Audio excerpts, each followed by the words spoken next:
So this is later than planned, but here's my review and thoughts of the press conference review. That sounds weird.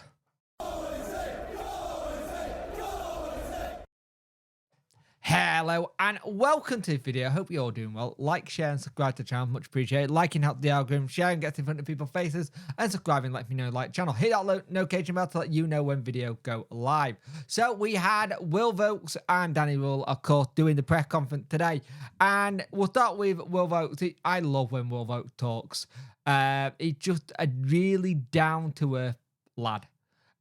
He just speaks with a lot of sense. He's got a bit of a cheeky chappy kind of attitude. There was a good bit where we were talking about there was an interest in him coming to Wednesday before he joined Cardiff at one point. At one point it just didn't happen for whatever reason.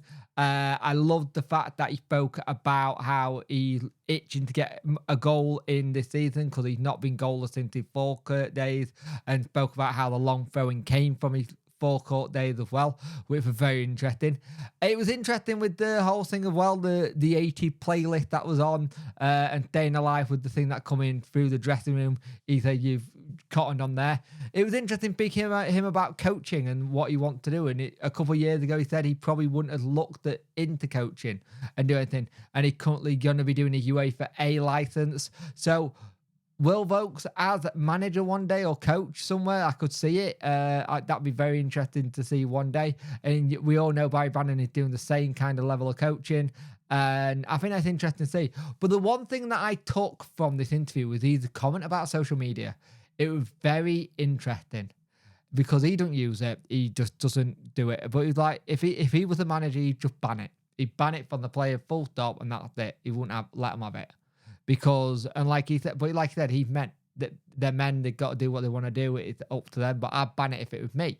And he's saying how some of the younger players would search their tags or search their name and see what people have said. And he said he's seen it too often where it's just a negative impact on the player itself, and he just don't like it. He just don't like the social media aspect, and I get that, and I understand that me saying this with what I'm saying is kind of a little hypocritical because I do videos on stuff. I try and not be too in on players. I try to give a benefit of doubt because at the end of the day, they're human beings.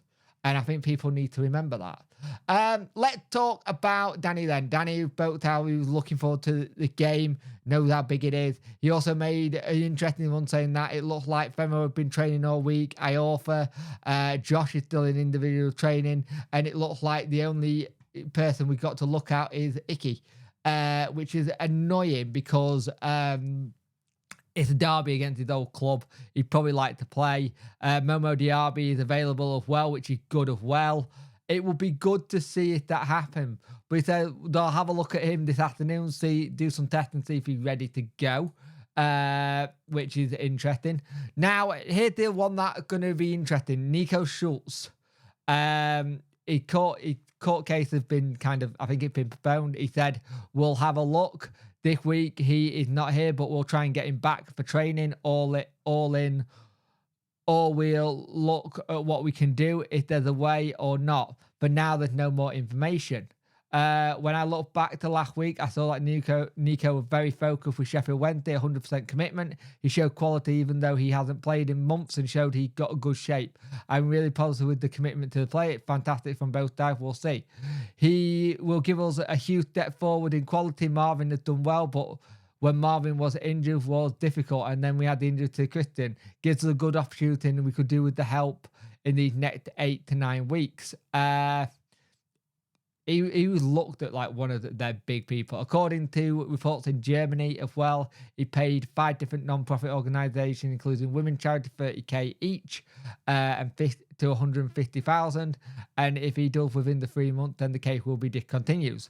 It reports also stated that his partner refused to testify in court, and that before the trial has also paid his ex-partner an undisclosed amount for damages.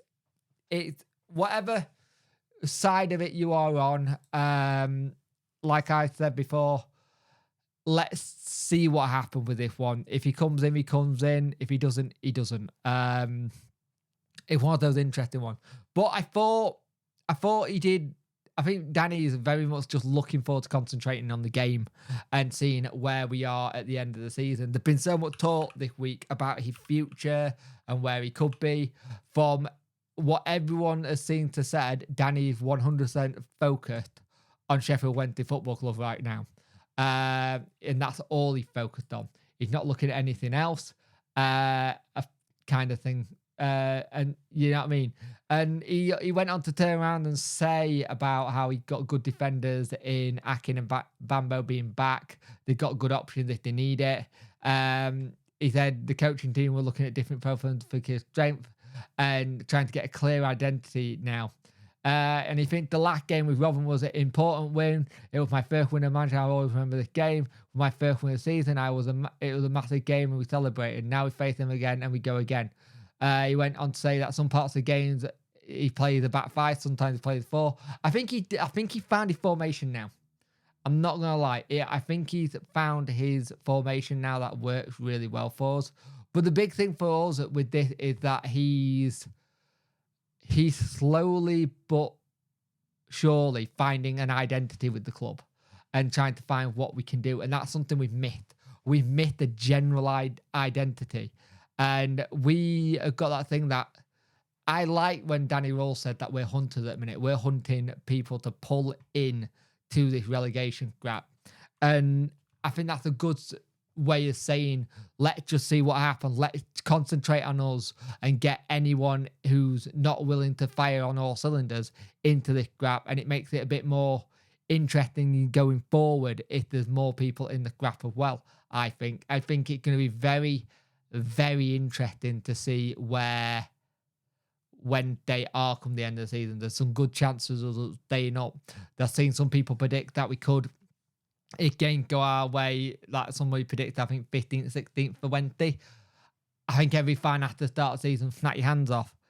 Danny looked very focused. Danny looked very much up for the fight. He's ready to put and make the play, give everything. They had some home truths after that Huddersfield game, which is good. I think things like that help. But I thought it was a good press conference. He spoke clearly, spoke well as always. But yeah, let me know what you think. And let's hopefully get all 3 points on Saturday even. Been a long day. I keep thinking today, Friday. There'll be preview tomorrow. Possibly a live stream. I'm going to see how I feel. I may knock it on the head tomorrow because just not feeling 100%. My shoulder is killing me today. So we'll see if I can get that fixed. And I've also got to send my some of my equipment away to be serviced. So I've got to find my backup equipment and use that instead. So we'll get it all sorted. But one way or another, there'll be videos on the channel. See you in the next one.